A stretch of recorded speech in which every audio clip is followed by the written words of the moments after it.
প্রতিদিন মাত্র 100 টাকা আপনার জীবন বদলে দিতে পারে। একজন সাধারণ মধ্যবিত্ত ঘরের বউ হয়েও কিভাবে মাত্র 100 টাকা করে জমিয়ে লাখ লাখ টাকা জমানো সম্ভব, সেটাই আজকের ভিডিওতে শেয়ার করব।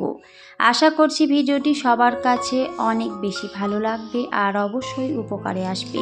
আপনারাও যদি আমার মতো এই টিপসগুলো ফলো করে চলেন তাহলে অবশ্যই আপনারাও পারবেন। তো ভিডিও শেষে আমি কিন্তু একেবারেই বাস্তব প্রমাণসহ দেখিয়ে দেবো যে আমি কত টাকা জমিয়েছি। আপনারাও যদি এই টিপসগুলো ফলো করে চলেন তাহলে অবশ্যই পারবেন। তো পুরো ভিডিও সাথে থাকবেন, তাহলে কিন্তু বুঝতে পারবেন, তা না হলে কিন্তু কিছুই বুঝতে পারবেন না আমি কিভাবে এত টাকা জমিয়েছি। হ্যালো এভরিওয়ান, আসসালামু আলাইকুম। কেমন আছেন সবাই? আই হোপ সবাই খুব ভালো আছেন আর সুস্থ আছেন। আমরাও আলহামদুলিল্লাহ খুব ভালো আছি। আমার নতুন একটি ভিডিওতে সবাইকে ওয়েলকাম করছি। আমি আমার ভিডিওতে যা কিছু দেখাই, যা কিছু বলি, একেবারে আমি বাস্তবটাই তুলে ধরার চেষ্টা করি। আমি যেভাবে চলি, আমি যে টিপসগুলো ফলো করি সেগুলি কিন্তু আমি ভিডিওতে শেয়ার করি। এর বাইরে কোনো কিছুই দেখাই না, আমি বাস্তবটাকে সবসময় তুলে ধরার চেষ্টা করি। তো যাই হোক, সকালবেলা আমার ছেলের স্কুল আছে, সেজন্য কিন্তু সকালে উঠেছিলাম আর উঠেই কিন্তু কাজগুলো শুরু করে দিয়েছি। তো ওর জন্য আগে টিফিনটা রেডি করতে হয় আমাকে সকালবেলা, তো সেজন্য কিন্তু আমি ওদিকে আগে রাইসটা করে নিয়েছিলাম। আর যখন রাইস করেছিলাম একটা ডিম সেদ্ধ দিয়েছি। আর রাতের বেলায় আমি তরকারি রান্না করে রেখেছিলাম, সয়াবিনের তরকারি। এর আগের ভিডিওতে দেখিয়েছিলাম যে সয়াবিনের প্যাকেট এনেছিলাম, তো সেটাই কিন্তু আমি সয়াবিনের তরকারি বানিয়ে নিয়েছি। আর এখন কিন্তু ওকে আমি টিফিনটা রেডি করে দেব। এর আগের ভিডিওতে আমার এই টিফিন বক্সটা নিয়ে অনেকেই কমেন্ট করেছিল, টিফিন বক্সটা নাকি অনেক পছন্দ হয়েছে। বাংলাদেশি ব্লগার মিতু আপু কমেন্ট করেছিল যে টিফিনটার দাম কত নিয়েছিল আর টিফিন বক্সটা অনেক সুন্দর হয়েছে। তো মিতু আপুকে যদিও আমি কমেন্টে রিপ্লাই দিয়েছিলাম, তা আজকে ভিডিওতে আরেকবার বলে দিচ্ছি। আরও অনেক আপুরাই জানতে চেয়েছিল, তো সেজন্যই বলে দিচ্ছি। এটা কিন্তু আমি অনলাইন থেকে কিনেছিলাম আর এই টিফিন বক্সটার দাম নিয়েছিল মাত্র 273 টাকা। শুধুমাত্র রংটার জন্য এটার দামটা অনেকটাই কম ছিল, কারণ অনেকগুলো রং ছিল কিন্তু এই রংটার জন্য এটার দামটা একটু কম ছিল। তো সেই জন্যই কিন্তু আমি এটাই অর্ডার দিয়েছিলাম। আসলে সত্যি বলতে রংটা দিয়ে তো কোনো কিছুই হবে না, আমার যেটার জন্য দরকার সেটা হলেই হলো। তো সেই জন্য কিন্তু আমি এটাই কিনেছিলাম। আরও অনেক রঙের ছিল, তো সেগুলোর দামটা একটু বেশি ছিল। আর ওই যে বললাম এটা রংটার জন্য দামটা অনেকটাই কম ছিল, তো সেই জন্যই আমি এটাই নিয়েছি। বাকিগুলোর কিন্তু 300-র উপরে দাম ছিল। তো যাই হোক, আমি সবসময় একটু হিসেব করে চলার চেষ্টা করি, তো সেজন্য এটা কিনেছিলাম। তো অনেক আপুরা কমেন্ট করেছিল, সেজন্য কিন্তু আমি কমেন্টে রিপ্লাইটা দিয়ে দিলাম। আর যখন অফার থাকে তখনই আমি আমার সংসারের প্রয়োজনীয় জিনিসগুলো কিনি। যদিও আমি খুব একটা বেশি কেনাকাটা করি না, তবে যেগুলো অনেক বেশি দরকার সেগুলো তো কিনতেই হবে, তো সেগুলি শুধু কিনে থাকি। এর বাইরে কোনো কিছুই কিনি না, কারণ মধ্যবিত্ত পরিবারে আমাদের একটা জিনিস কেনার আগে 10 বার ভাবতে হয়। একবারে কিন্তু চাইলেও অনেক কিছু কেনা সম্ভব হয় না। অনেকটা বুদ্ধি করে কিন্তু দীর্ঘদিনের অপেক্ষার পর সমস্ত কিছুই কিন্তু করতে পারি। তবে ওই যে বললাম, অনেকটা সময় অপেক্ষা করতে হয়, তারপরে কিন্তু নিজের প্রয়োজনীয় শখ আহ্লাদগুলোকে পূরণ করতে পারি। আর হ্যাঁ, আমি কিন্তু টিফিন বক্সটা ফ্লিপকার্ট থেকে অর্ডার করেছিলাম আর দামটা অনেকটাই কম ছিল আর কোয়ালিটিটা মাশাআল্লাহ অনেক বেশি সুন্দর ছিল। অনেকটা ভারী ছিল কিন্তু টিফিন বক্সটা, তো সেজন্য কিন্তু কিনেছিলাম। তো আপনারাও চাইলে কিনতে পারেন। আমি কিন্তু ওটা ফ্লিপকার্ট থেকে অর্ডার করেছিলাম, তো আমি কিন্তু বলেই দিলাম। তো যাই হোক, এদিকে কথা বলতে বলতে আমি কিন্তু আমার সংসারের একটা একটা করে কাজ করে নিচ্ছিলাম। আবিরকে স্কুলে পাঠিয়ে দিয়ে তারপরে কিন্তু আমি আমার সংসারের কাজগুলো করার চেষ্টা করি। তো ওইদিকে কিন্তু তারপরে আমি সুন্দর করে বেডরুমটাকে অফ ক্যামেরায় গুছিয়ে নিয়েছিলাম। আর তারপরে কিন্তু আমি সমস্ত কিছু সুন্দর করে গুছিয়ে নিচ্ছিলাম। আর সকালবেলা যেহেতু চা খেয়েছিলাম আর তার সাথে রান্নাও করেছিলাম, তো সেজন্য একটু বাসনপত্র বের হয়েছিল, তো সেগুলো কিন্তু এখন আমি সুন্দর করে মেজে রেখে দেব। আমার এই বাসন রাখার র্যাকটা আমার অনেক বেশি সুবিধা হয়েছে। এটাও কিন্তু আমি অনলাইন থেকে কিনেছিলাম, ফ্লিপকার্ট থেকে কিনেছিলাম। এটার দামটা অনেকটাই কম ছিল আর এটা কিন্তু আমার অনেক প্রয়োজনীয় একটা জিনিস, কারণ আমার রান্নাঘরটা অনেকটাই ছোট, তো জিনিস রাখার জায়গায় নেই, অনেক বেশি সমস্যা হয়। তো এই র্যাকটা কেনাতে আমার অনেক বেশি সুবিধা হয়েছে। আমি কিন্তু এখন খুব সুন্দরভাবে বাসনগুলো মেজে এটাতে রাখতে পারি। খুব সুন্দরভাবে কিন্তু পানিটা বেসিনের মধ্যে চলে যায় আর এতে কিন্তু আমার খুব একটা সমস্যা হয় না বাসন রাখাতে। একটা সংসারে অনেকটা পরিশ্রম, অনেকটা ধৈর্যের পরে কিন্তু সব কিছু করা সম্ভব। একবারে চাইলেও কিন্তু কোনো কিছু করা সম্ভব নয়।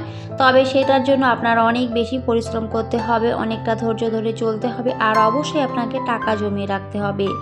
একটা সংসারে আপনি কতটা ভালো থাকবেন সেটা পুরোপুরি কিন্তু আপনার উপরে নির্ভর করবে, কারণ বর্তমান সময়ে টাকা থাকাটা অনেক বেশি দরকার। টাকা ছাড়া আপনি কোনো কিছুই করতে পারবেন না। জীবনে অনেক ইচ্ছে থাকে, অনেক শখ থাকে, কারো কোনো জিনিস দেখলে সেগুলো আমাদের নিতে ইচ্ছে করে, তবে সেগুলো তো করলে হবে না, সেটার জন্য অবশ্যই আমাদের টাকা থাকতে হবে। জীবনের প্রত্যেকটা পদক্ষেপে টাকার যে কতটা গুরুত্ব, কতটা মূল্য সেটা কিন্তু আমরা সবাই জানি। তো সেজন্য অবশ্যই আমাদের উচিত টাকা জমিয়ে রাখা, বাঁচিয়ে রাখা, আর অবশ্যই টাকা ইনকাম করা। টাকা ইনকাম না করলে কিন্তু কখনোই আপনি টাকা জমাতেও পারবেন না আর বাঁচাতেও পারবেন না, কারণ এখন কিন্তু জিনিসপত্রের প্রচুর পরিমাণে দাম বেড়ে গেছে। শুধুমাত্র হাজব্যান্ডের উপর নির্ভর করলে কিন্তু হয় না, এখন নিজেদেরও কিছু না কিছু কাজ করা উচিত।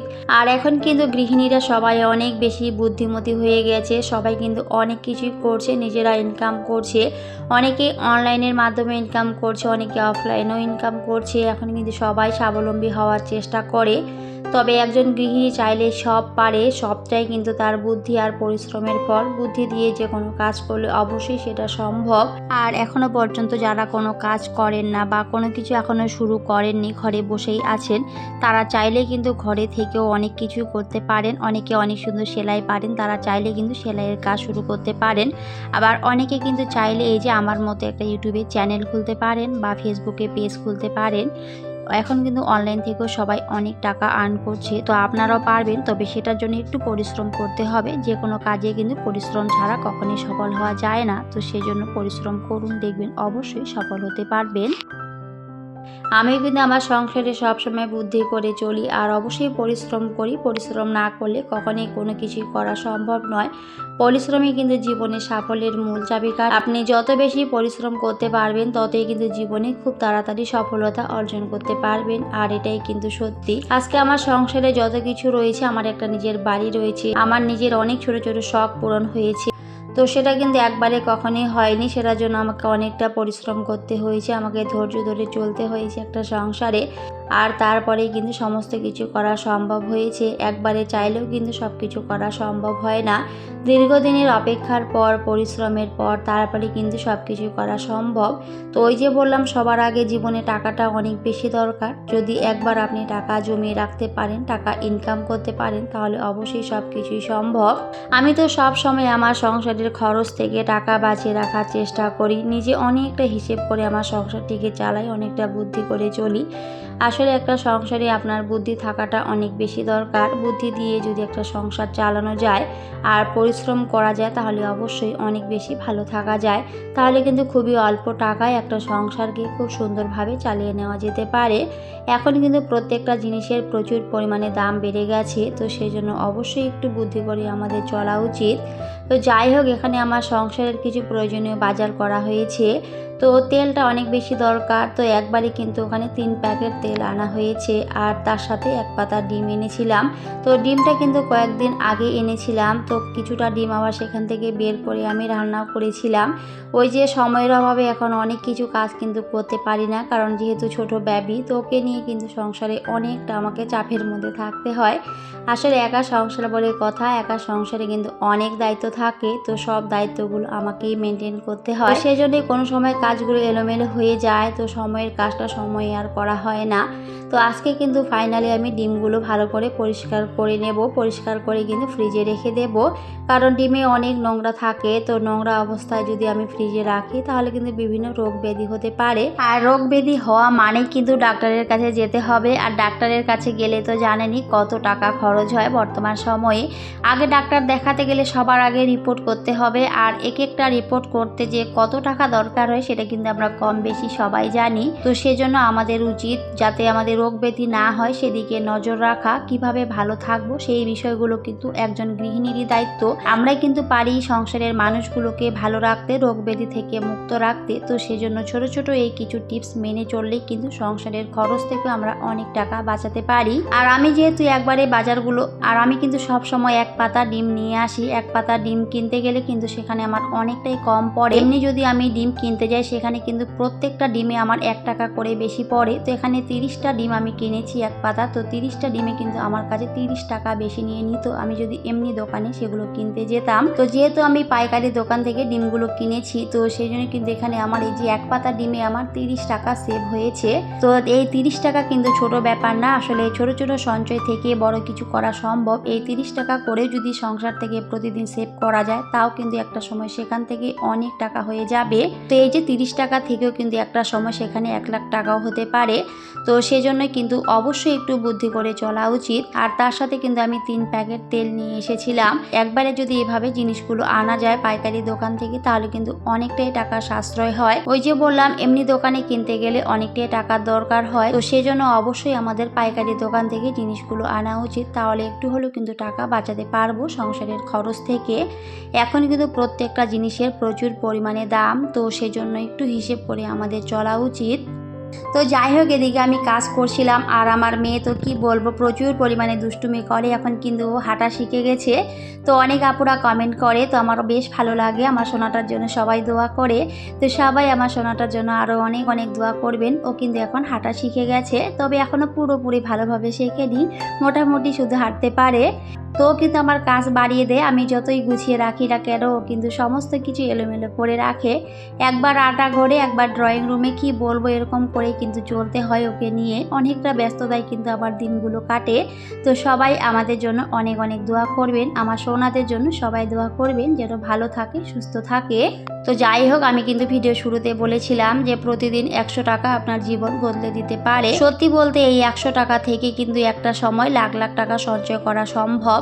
তো আমি আমার বাস্তব জীবনের অভিজ্ঞতা থেকে কিন্তু বলছি, আমিও কিন্তু শুরু করেছিলাম মাত্র 100 টাকা করে জমা করতে। তো সেখানে কিন্তু আলহামদুলিল্লাহ এখন অনেক টাকাই হয়েছে। তো সেটা কিন্তু ভিডিও শেষে আমি অবশ্যই প্রমাণ সহ দেখিয়ে দেবো যে আমার কত টাকা জমা হয়েছে। তো অবশ্যই স্কিপ না করে সাথেই থাকবেন। তো প্রতিদিন কিন্তু 100 টাকা জমানোটা এতটাও সহজ নয়, অনেকটাই কঠিন, কারণ চাইলেও কিন্তু আমরা সব সময় 100 টাকা প্রতিদিন জমাতে পারি না।